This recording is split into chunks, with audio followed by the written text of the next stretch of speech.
folks are starting to come in. Yay. I see Leanne and Julia and Aretta and Claudia. This is my Miss Molly voice from Romper Room.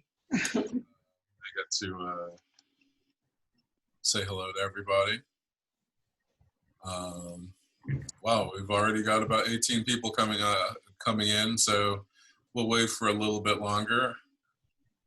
Cicely and Sean Walker-Smith and Tanya Hopkins.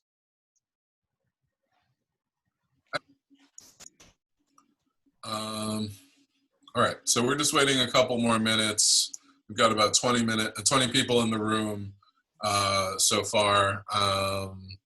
We're expecting in the 50 or so range, so I'll wait for at least another maybe 5-10 more, and then we'll go from there.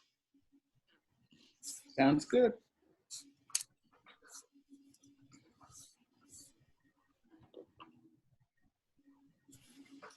I have the Long Island Railroad that will run by occasionally, so we can. We're in New York. Yeah, there you go. There we are. Aren't we ever? Yeah.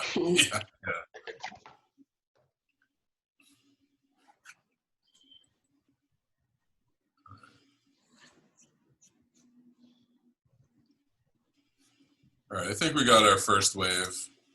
I'll go ahead and start. I'm going to introduce you, Therese, afterwards anyway, so we'll be able to catch up anybody who missed it. So, hello everybody. I am Clay Williams. I'm one of the co-founders of Black Food Folks.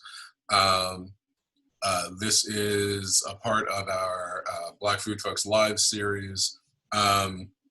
I know that today the internet tells us we're all supposed to be quiet and we're all supposed to not say anything, and that somehow is supposed to represent our voices. That doesn't make any sense to me, so we're not doing that. Instead, what we're going to do is we're going to continue what Black Food Folks has been doing, which is sharing the voices of folks in our community. And today we've got some great ones.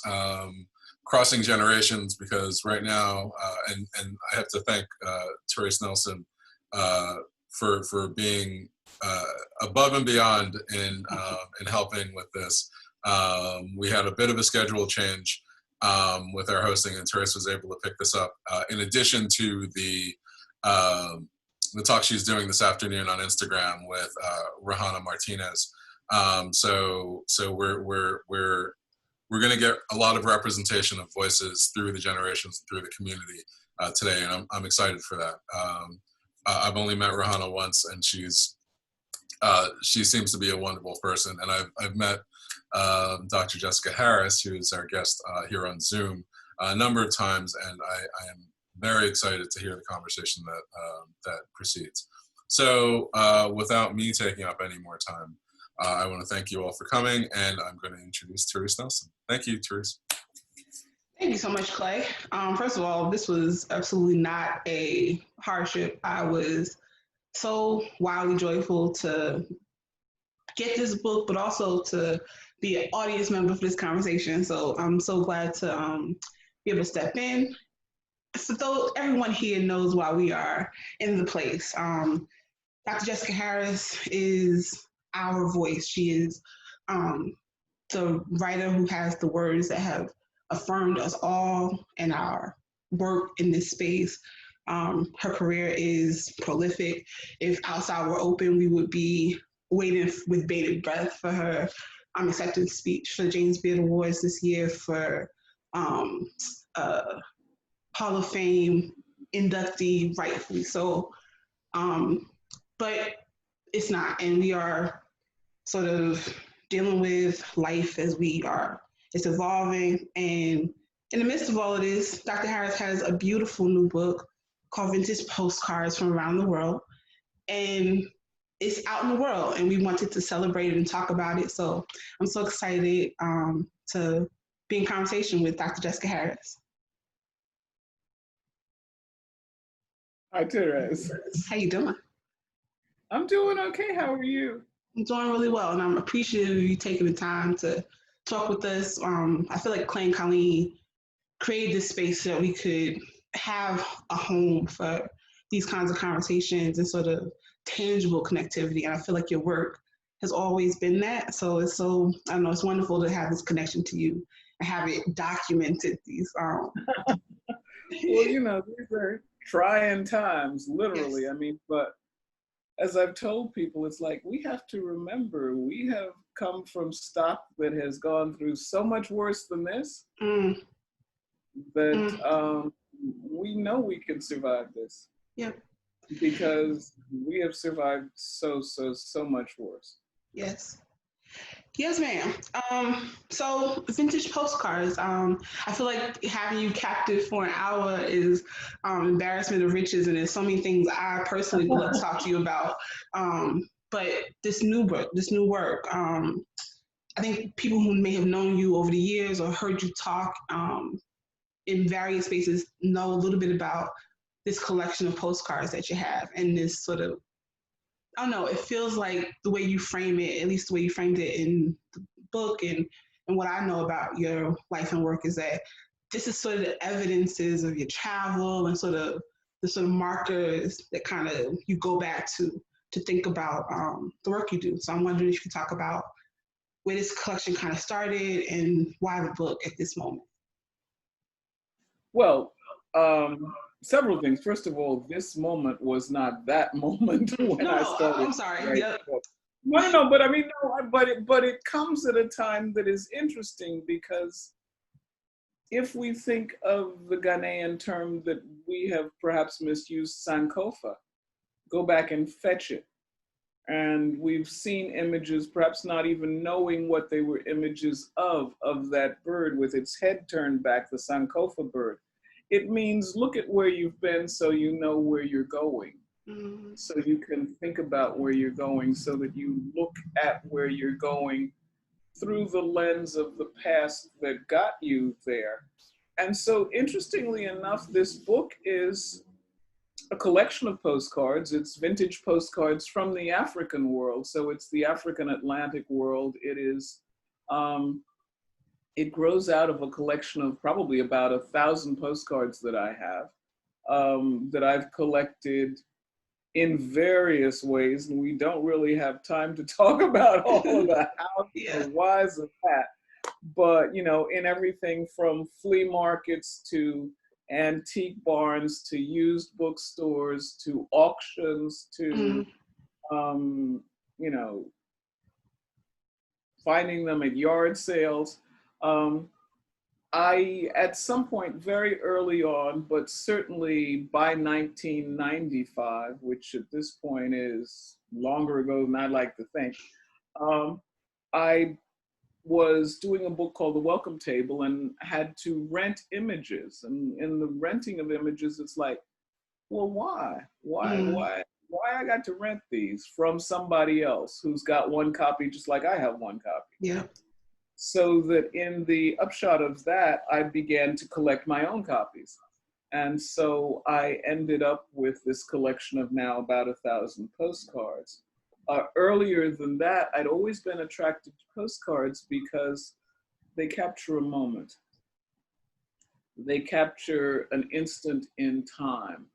You don't necessarily know the backstory, but you know what you've got and you can interpret, and they are open to a variety and the wildness of interpretation, so that this is as close as some of us will ever get to seeing pictures of our great grandparents or our great great grandparents. Because some of the images in this collection or in my collection go all the way back to the turn of the 20th century. So 1904, 1907, that's a long time ago. Right. And we get to see these people. The subtext of the book is what its working title was as I was working on it, but it was really a little too long to make the actual book title in its own way. And it was a little too vague. So the subtitle is In the Dignity of Their Work and the Joy of Their Play. And for me, that's important because that pendulum between dignity and what we don't recognize often, and what certainly these times are telling us is the dignity of work. Yes. The dignity of work that we all too often, certainly then and equally certainly now, don't acknowledge. The work of people that we don't see, those invisible people who buttress us up. Yes. And we can talk about the nurses and the doctors and the mailmen and the garbage men and the restaurant workers and the dishwashers at the restaurants, you know, when we had restaurants, and all of those people who are invisible, basically, Right. but who are, we are now calling essential, you know, but dignity. The dignity of that work and the dignity that the people who do that work bring to the daily doing of that work is important. Amen. The joy of their play is just what it sounds. If you think about African American culture, the joy, the sheer unbridled joy of everything ranging from a Sunday morning church service to a Saturday night juke joint, the joy is palpable. So dignity and joy are two words that I wanted in that. And that was an awfully long answer to a short question. No, it was perfect. I want us to get into this book really quickly, but there's something in when you talked about how the viewer's gaze on our work, on these postcards, just in life, is so critical to what intention is so interesting. And I think hopefully when we get into some of the images, I'm interested in how you interpret some of the images, but also I'm thinking just in my own life and work, the intention we all kind of bring to our work is it's like up for interpretation once it's out into the world. So I'm interested in how these images were placed, because I'm not sure. I'm interested in postcards as form, right? Because I think some of what you talked about in the process of collecting was sort of about taking these images out that don't necessarily have context when they were taking these images, like produce as postcards, and you have to kind of come to this open space, find value in the image that you see in the market or on a rack in some city you just visited, but you have to be able to see the humanity and the beauty in that card to collect it and keep it and interpret it in the way that you have. So I'm interested in that process as well, but I don't know, there's something powerful in such a simple art of collection, and something I wonder about the pricing as well. Like I would imagine that because you talked about auction houses and the value in these images, like images aren't typically valued dollar-wise. So have you seen a difference in the price points of the images that you collected over the years? Absolutely. I mean, I think one of the things that's interesting is there has been, I started collecting, 95, 2005, 2015, probably because 95 was when I was first consciously doing it, but I was unconsciously doing it long before then.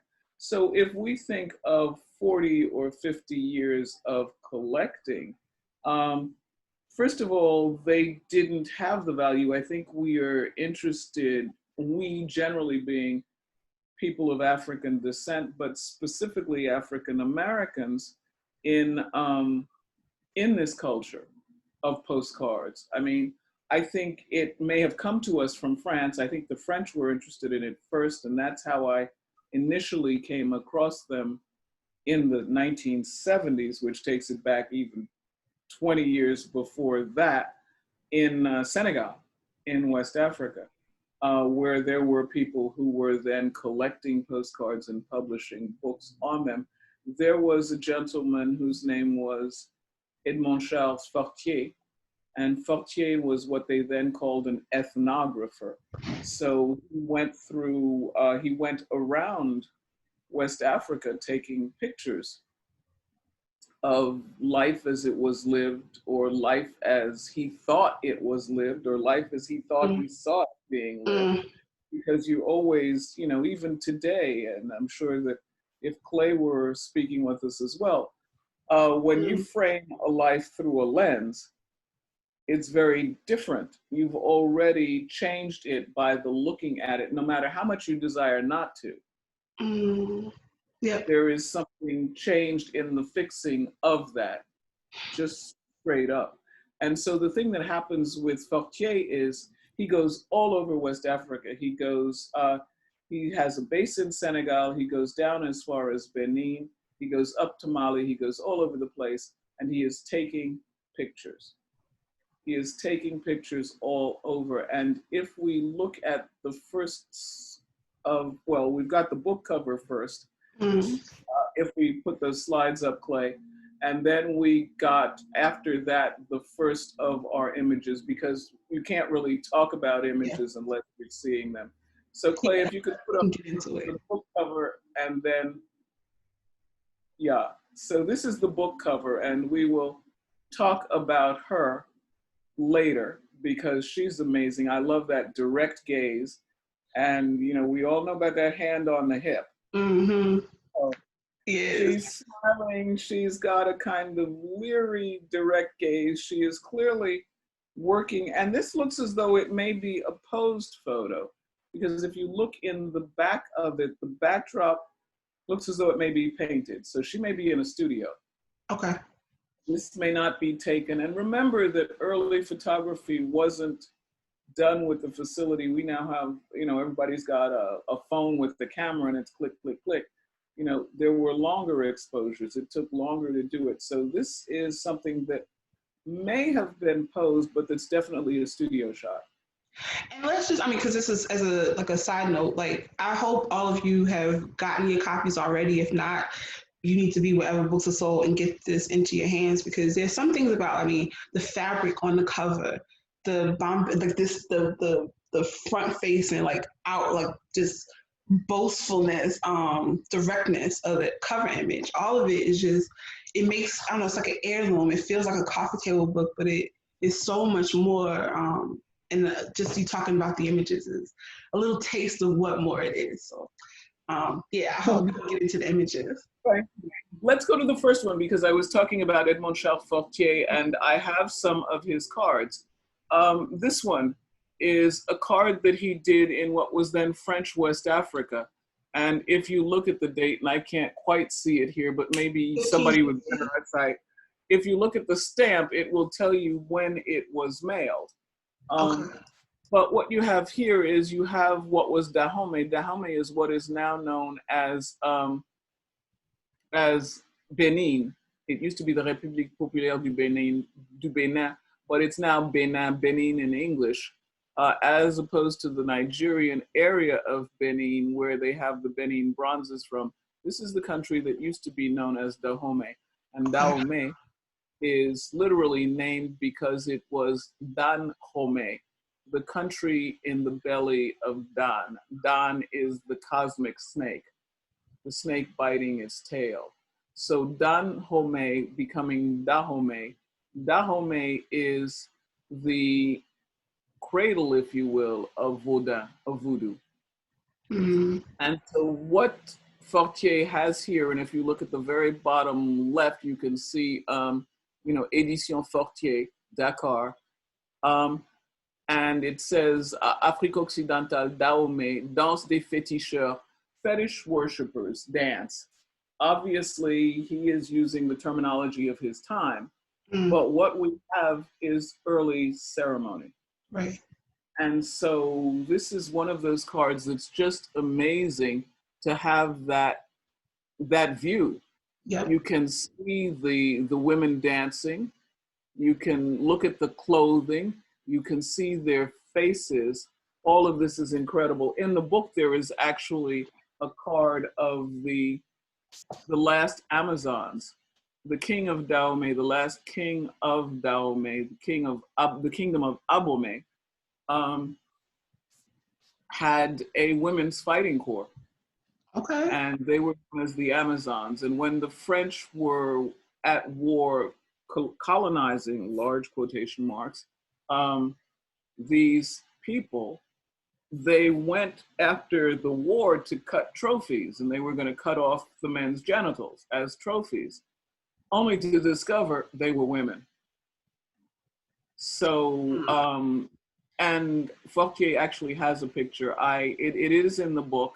I keep the card on my desk, actually a Xerox of the card on my desk, because those ladies embody the ferociousness that we all need to get through the world on a day-to-day basis as people of color. And yes, that's the amazing thing. Anyhow, I've blathered. Yes. Let's go. No, to the beautiful. slide, perhaps. Perfect. Nope, the next one. You were right, Clay. The next one. That one. And this is interesting because this is a card out of the English-speaking Caribbean. And it's natives representing wild Indians on Carnival Day, Trinidad. Can you talk about the coloring? Because I'm wondering if there's a significance between, or why some images have some color and some don't, if they were from similar times. No. And remember, these are postcards. These are things that were not taken with the idea of we are preserving this for posterity. Or we'll look. This was like, send this home with a wish you were here on the back. Gotcha. You know, remember that we are talking of a time, certainly with the earlier cards, when people couldn't pick up a phone. Right. You know, people weren't calling all over the world. They weren't calling to the next town. They were sending messages.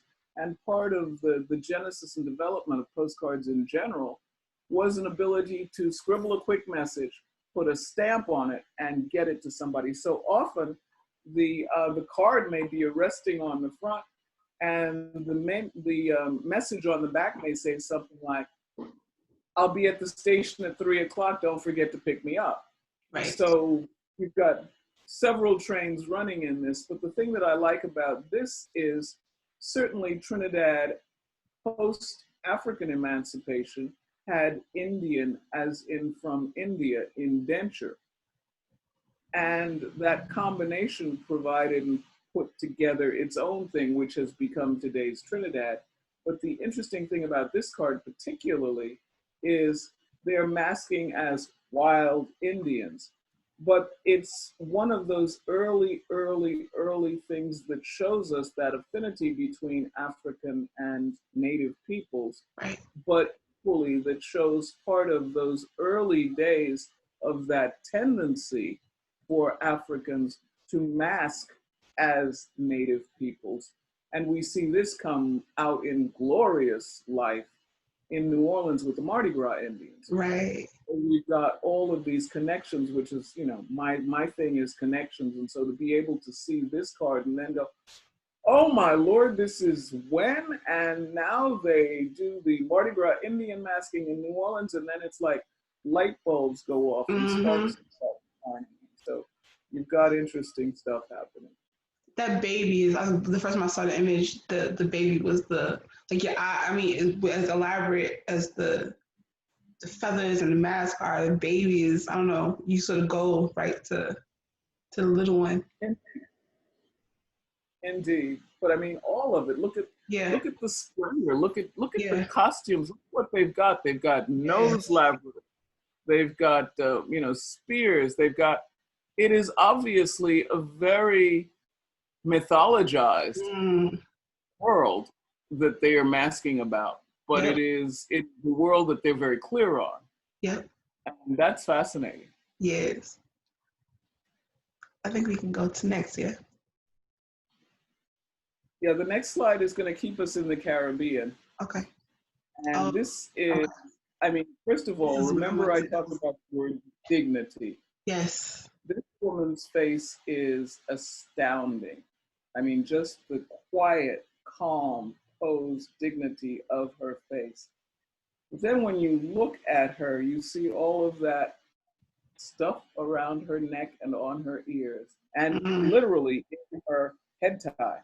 Which in the Caribbean is called a madras, which means madras as in the place in India, Oh, which is now called Chennai, but which made that fabric that we used to call madras or bleeding madras. So that was what was used because you had these interwoven trade routes among colonial powers, if you will, right. that talked about how this thing happened. But what we know about this woman is that she was or she is related to or descendant of nursemaids. Okay. And The it's because of dot. the jewelry. It's because of the necklace specifically.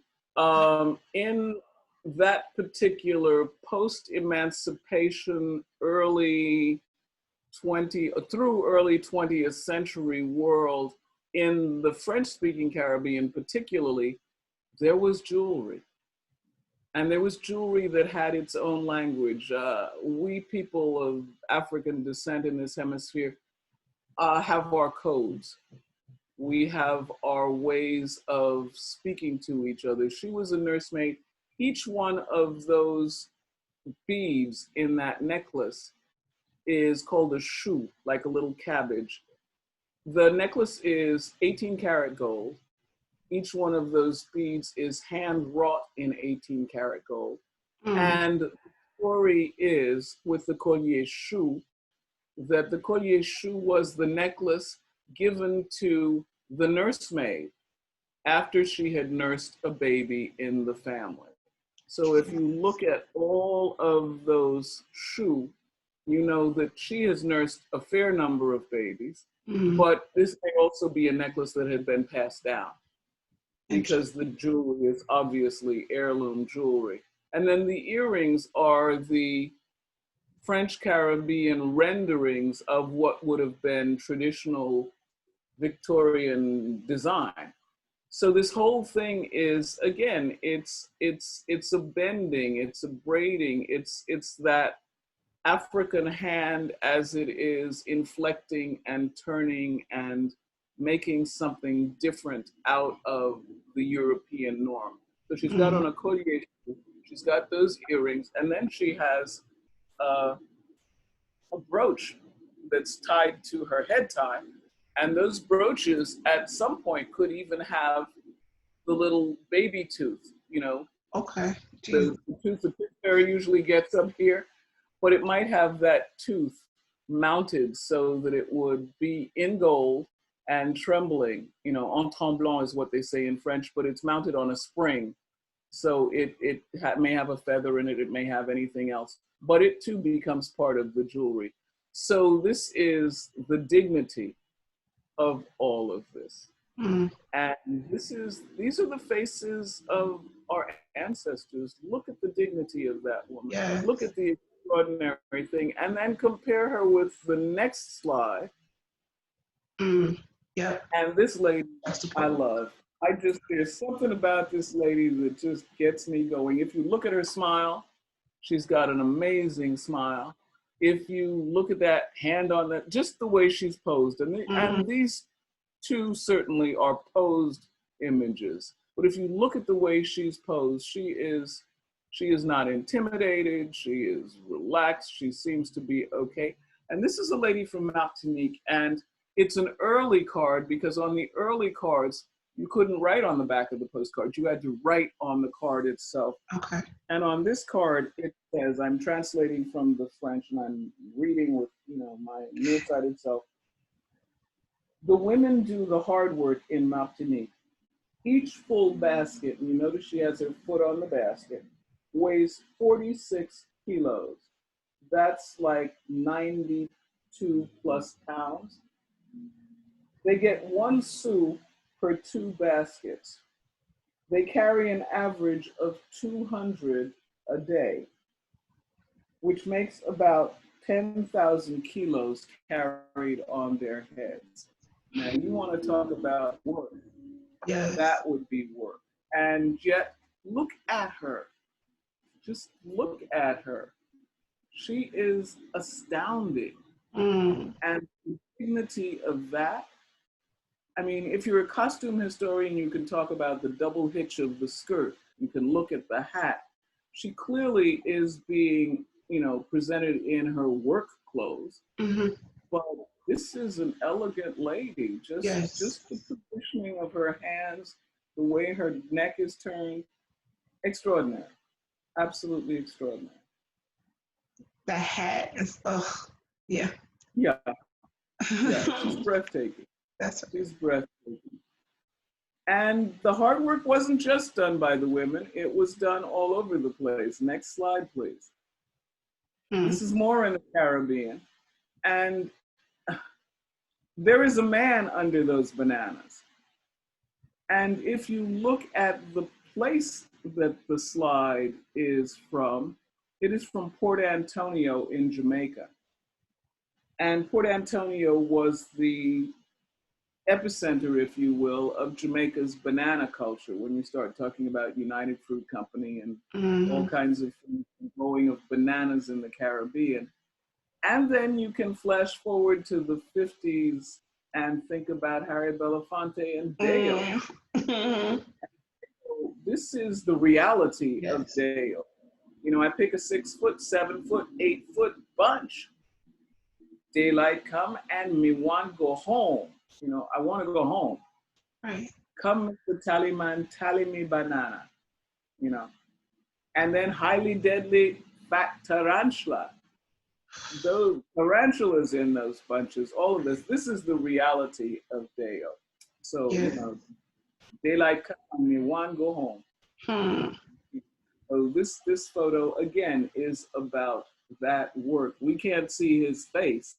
We can just see his feet. I mean, some of the things I mean, it's the sort of timeliness of these images is absurd in a lot of ways, but it's so, like you said, powerful to sort of have them juxtaposed and to think critically about what these images really are. It's so interesting. So yeah, you need to get this book in your hands immediately. But I mean, and the ability, I am interpreting, but we're talking about the ability to look at these images and to read history. Yes. I often say that, particularly with studying the history of Africans and especially Africans in diaspora, you've got to read between the lines. You've got to study the silences. You've got to read the unspoken stuff, the thing that isn't said. We were lucky with the previous slide that somebody did give us context, the statistics on the work that was done. But as I said, this slide could say, I'll be at the train station at 2, pick me up. Right. But to look at that, to understand that, brings a whole nother dimension. First of all, to something as simple as what has become a popular calypso. It gives another backstory to it. Yeah. But equally to anyone studying, the agriculture of Jamaica, to anybody looking at banana culture in the Caribbean, this is the reality of it. Yes. And we go from there. And this slide, which is one of my very, very few slides from a Portuguese-speaking place. Okay. So this is Luanda, spelled Luanda, and it's a quitandeira. A quitandeira is someone who sells food on the street. And Luanda, of course, is the capital of Angola.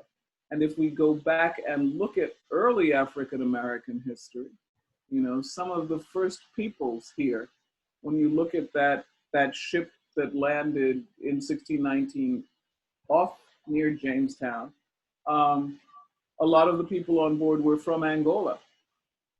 And so we're seeing people who are connected with some of the folks who may have been the original Africans here.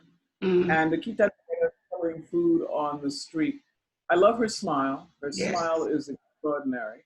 Yeah. I love the fact that this looks like a market that could even exist today, a street vendor that could exist pretty much anywhere in certainly the African, arguably the Caribbean, Afro-Brazilian world today in a marketplace. Because they're down on the ground markets as opposed to up markets. Up markets are another thing, and we can see some of those if we had world enough in the proverbial time. But what's lovely about her is you can see she is a vendor. She's got a smile of welcome, come my people, buy my food, come, I am here for a purpose. I am here for purpose, and my purpose is to make money for me. Mm-hmm. But my being pleasant to you, my being Ooh. welcoming and open to you allows me an ability to make a living so I can support myself and my family. And women, particularly as market people, were noted for it. There is a wonderful poem by Jamaica's, used to be their kind of poet laureate, folk poet laureate, if you will, a lady named Louise Bennett did a poem. Well, she did several poems. One called Candy Seller and another called Street Vendor or something like that, where she talks about these women and how they cajole you and they smile at you and they tease you and they get you to come over here and look at what I've got and buy this. And so all of that can be backstory. She's selling her wares for me. Clearly, she's selling her wares. They have even given her the title of Quitandera. But there's so much other stuff that can and might happen with a backstory to this. You can look at how her hair is tied. You can look at the weave of baskets. You can look at the people in the background who are actually selling other things. You can look at the design, and it's a very European design with cattails that the photo is sort of framed by. It's a very interesting aesthetic for a card that's not at all the same as the English ones or the French ones. I'm wondering if you're thinking, if you, like over the years of finding images like this, because you just talked a little bit about sort of transaction of hospitality. And I think, I mean, a lot of us on this, in this room do this work every day in hospitality spaces. And in this moment when the world is stopped, I'm wondering about I don't know, we call it a lot of things, we call it emotional labor, we call it trauma, we call it a lot of things, but this sort of, I think about places like New Orleans, places like the Caribbean, where hospitality is your survival, right? Like there's there's a kind of reckoning with the transactional nature of your joy, your smile. Like you weaponize is the wrong word, but like there's a sense that it's a commodity that you sort of are trading in the world for survival. And I'm wondering, I don't know what these images say to us. I don't know what I'm asking folks listening, and certainly to you, like if there's a sense about putting too much of that thought onto these women. I mean, I don't know. There's something about Well, I mean, transaction is challenging for me. there's always been, in many of those jobs that I referenced earlier, it is a transactional exchange of one sort or another. Never forget that I've recently been thinking a lot of African American poetry, and particularly older African American poetry, because I think in reading a lot of things we realize, ooh, this is, everything old is new again. Paul Laurence Dunbar. I think it's Paul Laurence Dunbar. I could be completely wrong because, I've got what I call pandemic brain. But we wear the mask. Yes. Yes. We wear the mask and we have worn the mask. No one knows what's going on in her head. What we see is the mask, and that's what we've seen in all of these cards where we're seeing faces. No one knows what's actually going on, and that's part of the other interesting dynamic, if you will, of cards, is that they're multifold. You get that click, but you don't know what went on before, what went on after. You don't know if this was actually transactional and she got paid with the admonition, smile. Yes. You just don't know. And so there is all of that as well. So that if you look at these, you've got so many different trains running. Mm-hmm. Yes, we wear the mask. Hmm. You know, wear the mask. We are here. She is obviously working. Yep. This is not a job that you choose to do if you are independently wealthy and living on your income. She's hardworking, you know, Yes. like the smiling coal carrying lady, like all of those folks. You know, these are views of other, because these photos in large majority were not taken by Black people. Okay, these photos were taken by, for the most part, white men. Mm-hmm. And so you've got all of those layers along with the what's happening with these cards Yeah. and how the cards work. Yep. Okay. That was a little tangent, but we can move on because these next three are stunning. They all are, but Well, I'm these going next. to let you talk about them for 1 second while I try to make sure that my internet connection is what I want it to be, but I may not be able to do that. So let me see. Because I have neighbors whose internet tends to like to override mine. Uh-oh. Nope, I'm still good. So we're Okay. good. Okay. I don't know how to get back to my image, but Clay, can you help me out? Um, Anyhow, I'm still on, so we're fine. The next three, we're gonna see. We're gonna see how we go with, or it's actually the next four, if I'm not mistaken. Yep. We've got a lot of things that are happening. Okay. Let me see if I can get them somewhere else, or I'm gonna have to leave and return. Oh, can you not see them, Jessica? I am seeing myself. I am seeing Therese. I am seeing the blank space that says you, and then I'm seeing a big space that has in it in blue Zoom. So Okay, 1 second. Let me unshare and share it again, and hopefully it'll pop back up. okay, thank you. I'm sorry. No problem. Oh, this is amazing so far, Dr. Harris. Just yes. Well, thank you. There we are. Perfect. Got it? Perfect. Thank you so much. No problem. Okay, so this one is Guadeloupe yet again, and it is studio posed. And I ask you to please look at what she's wearing, because we're going to see that repeated. It's a variant on what we saw with that nursemaid, the nurse who had the beautiful jewelry. But this is a working woman variation of it. And she is obviously a candy seller, and she is selling that candy that we know probably well, because it inflects and morphs and changes itself throughout the African Atlantic world. It's called pé de moleque, little boy's foot in Brazil, and it's made with Brazil nuts. It's called here tablette de coco. It's made with coconut in the Caribbean. It's sometimes called a pinda cake or pinda cake in Jamaica, made with peanuts. Peanuts using one of the Bantu locutions for them, pinda.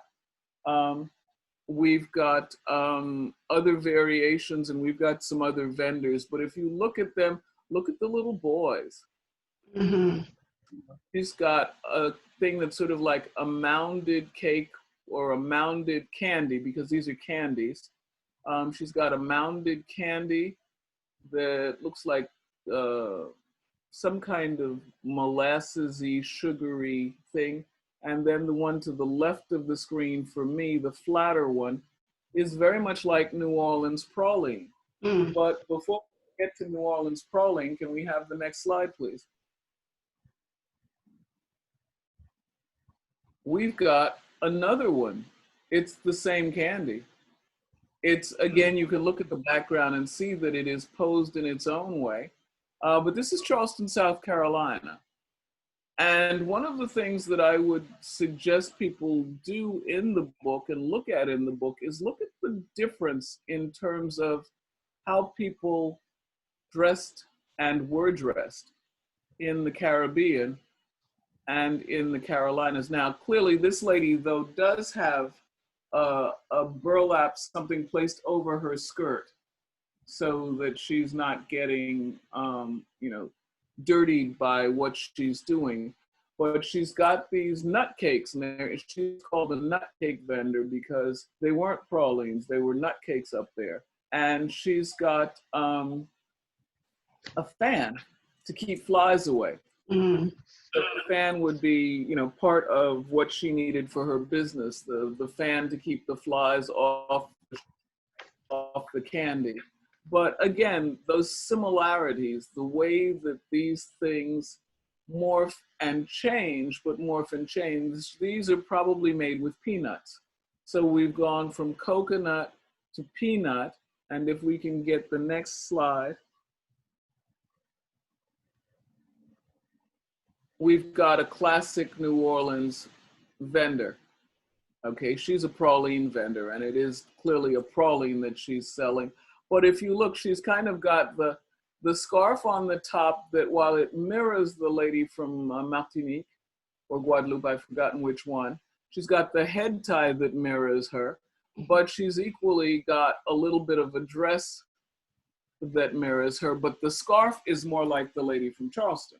Right. So we are midway in terms of dress. And the thing that's on the sales table, in her case it's basket, is exactly pretty much the same thing, except here they are New Orleans pralines, which probably made with pecans. So we've got all of that. And then we've got one more variant on the same theme, because I like when I find cards that show different things or things done different ways in multiple places. So if you look at the next card, and that's an early card, but that is another New Orleans praline vendor. And there she's got the head tie again. She's got the scarf, although that scarf in the States seems to be more tightly tied than it is in the Caribbean, which might also be just a factor of weather. She's got the fan. And if you look at her face, this is a fierce lady. Yes. Now, Dr. Harris, we got a question about the printing process, because the first two images seem like a particular kind of photography, and then the overlay of the color. Do you have any insight in terms of what the process of that kind of printing would be, and why there would be differences, or is it just to have to do with who produced the cards and their aesthetic?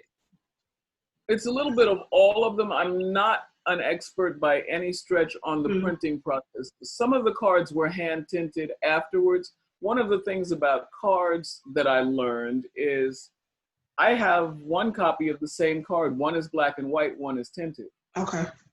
It's the same card. It's the same photograph. So, and equally, cards could be kept in stock for a while. So it might have been a way of making the card more valuable. But the older cards, some of the older cards, this one here is actually a fairly old card. It has an undivided back. You can tell that because the writing is on the front. So the back just has the address on it. Right. But what's interesting about this one is that while it's an old card, it is a tinted card. The one immediately before it has been reissued several times in different, the colors on the woman's clothing may be different. So the printing has nothing to do with what the color may have been. And that's the best I can do for perfect. Perfect. Perfect. And then this is our final one that we're going to see and talk about. There you go. You're welcome, whoever that is. Okay. Norfolk natives, Norfolk, Virginia. And there is, if you think about it, an almost palpable distinction between the American, that is to say, United Statesian cards, and the Caribbean or West African cards. I don't have any real cards because I didn't find a lot of them from Brazil. One of the things that I write about is how in many cases the cards were sent home. So you're not going to find a lot of cards in Brazil. You're going to find the cards perhaps in Portugal. Right. And I haven't had the chance to go do some diving around in bookstores in Portugal, but you know, at some point, if there are any still left, there might be some worth seeing. But this is an American United States card. And the thing about it is Norfolk natives, there's something just appalling about the fact that the man and the oyster are both considered Norfolk natives. I mean, and you get a little bit of that attitude more often than not in the American, or more overtly in the American cards than in the European cards. But first of all, this is one of the American cards that I'm quite fond of because he is rendered without, shall we say, photographic commentary. This is a handsome young man. He is smiling. He is open. We're talking about the transactional thing earlier. Yes, this is a transaction, but he is involved and engaged in it. This may be his mask, but it is the pleasant side of his mask. And what was astounding to me equally about this card particularly is the size of those oysters. Yes, crazy. You know, we don't see oysters that size anymore. No. So that's another function of these postcards. It tells us something about the foods as they were eaten then. These were oysters. Oysters were so popular. And people certainly in the Virginia, Eastern Shore of Maryland, Eastern Shore of Virginia, that area were considered master oystermen. And many of the master oystermen were African Americans. The most notable of them was probably Thomas Downing, who actually had an oyster refectory in New York. And that was so popular that he actually shipped oysters to Queen Victoria. He discovered a method for packaging them and keeping them so that they could be shipped, and they went as far as Queen Victoria in England, and that's astounding. That's absolutely astounding. You know. Thinking about all these cards and really sort of diving into the book, I'm wondering about because I think from what I'm gleaning, your collection really does focus. I mean, you said thousands of cards, so your collection sort of. No, I didn't say thousands. I have about 1,000. I've never counted them, so I don't know, but I know they're between 150. I'm not even sure. I think there may be about 150 to 175 in the book. But I was thinking about so there's a particular nature to the time frames, like to the years of the collection, the value of the cards based on year, based on factors like color, the card stock, all those elements. And I'm wondering about modern cards. Like, is there a sense that the postcard as sort of, I don't know, valuable, like collectible in the modern sense, is happening? And are we thinking more about, like, our photographers that you can think of are, I don't know, postcard producers? Are they thinking about how modern images are being captured? And I'm just thinking about people who maybe want to start their own collection at this moment. And so thinking about older ones. I think that there are several things. First of all, our printing processes are such that these things are now massively printed. Okay. You know, there are tons of them. Our photography processes are so different. Very few people are even sending postcards anymore.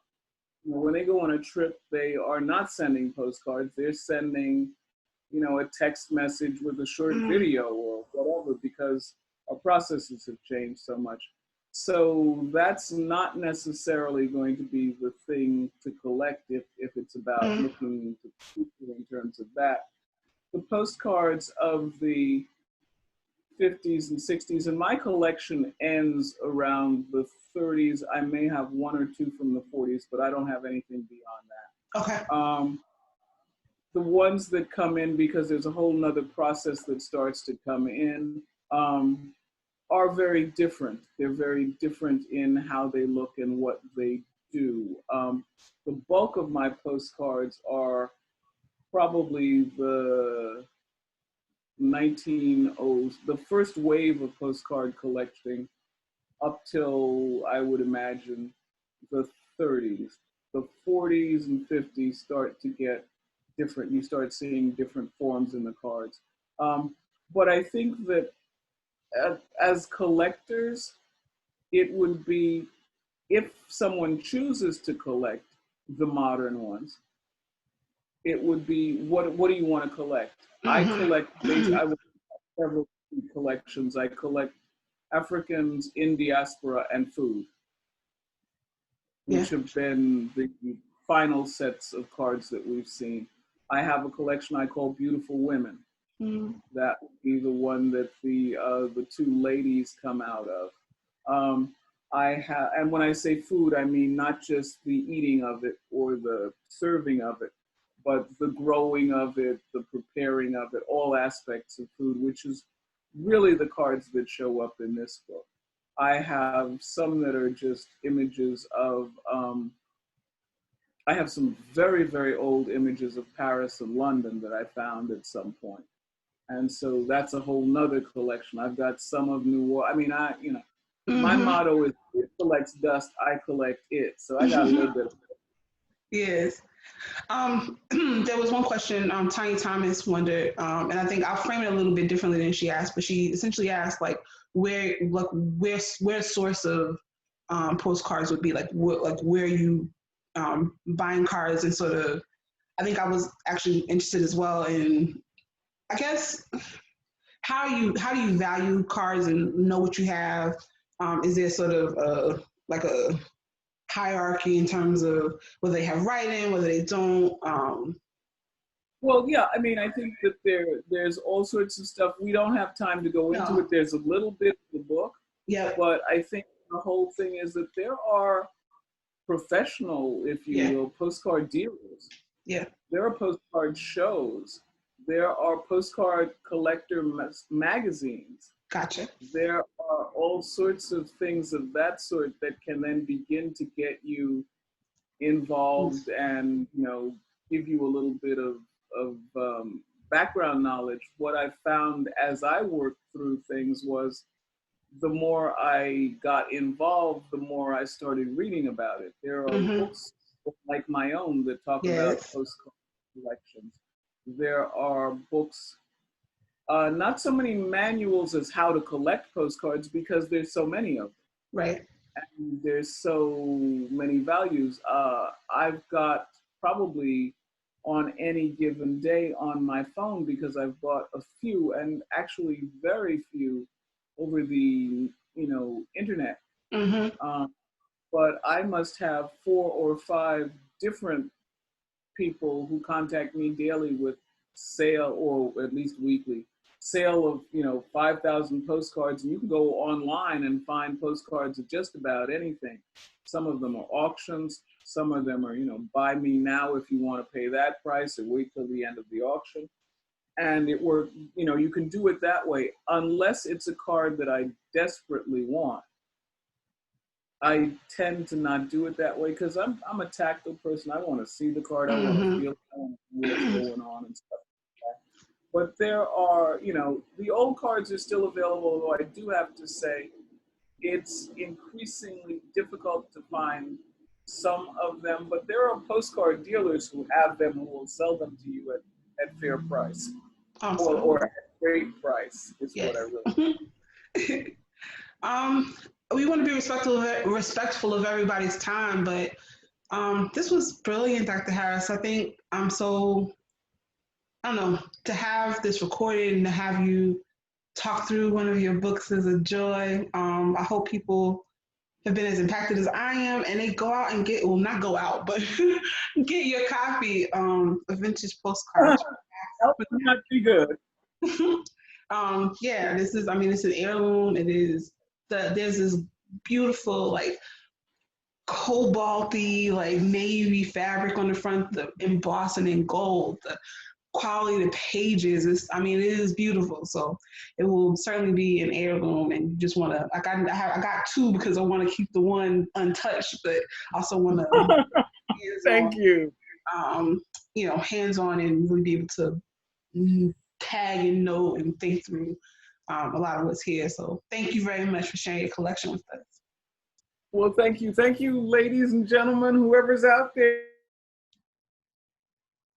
Thank you. Be well, thank you stay both safe. for being here, and thank you everyone who came out. I just want to give a quick note for folks who are interested in more from Dr. Harris. Tiffany Razier of Afros and Knives is currently doing a summer book club featuring High on the Hog. So if there is if there's more interest and you want to look more into or experience more and discuss more of Dr. Harris's work, reach out via the Afros and Knives Instagram account or Twitter. And then we also, as I mentioned before, we'll have Therese back on Instagram in about an hour talking with Rahana Martinez in our Black Food Folks Live. And we have some more programming coming up through the week and onward. So thank you all for coming. Therese? Oh, just I wanted to, Dr. Harris, you mentioned, and you talk next week with the Africa Center. Is that still the? Oh, right. Yes, it's still going on. I'm going to talk more about postcards, probably more about the African ones and more about Portier and the cards, his cards. And that is on, oh goodness, hang on. Somewhere I have my brain. That is at 4:30 on June 9th. If you look at MoFad, the Museum of Food and Drink, yes, or at the Africa Center, they'll have more information on how you can get on that. That is basically the day that used to be Museum Mile Day. Someone's going to be out for Museum Mile. That's kind of way that we are doing it this year. So I'll be talking about the cards again. Excellent. Excellent. Can't get enough. That's excellent. I'll be talking with Pierre Cham. Oh, fantastic. Yeah, so that'll be fun. Nice. All right, well, thank you all for coming out. I really appreciate it, and stay tuned for more. Dr. Harris, thank you very much for being with us. Thank you very much. Thank you for having me. Thanks. Yeah, of course. I'm glad this all worked out. And Therese, I will see you in an hour on Instagram. Yes, sir. Yes, sir. Cheers. Thanks, everyone.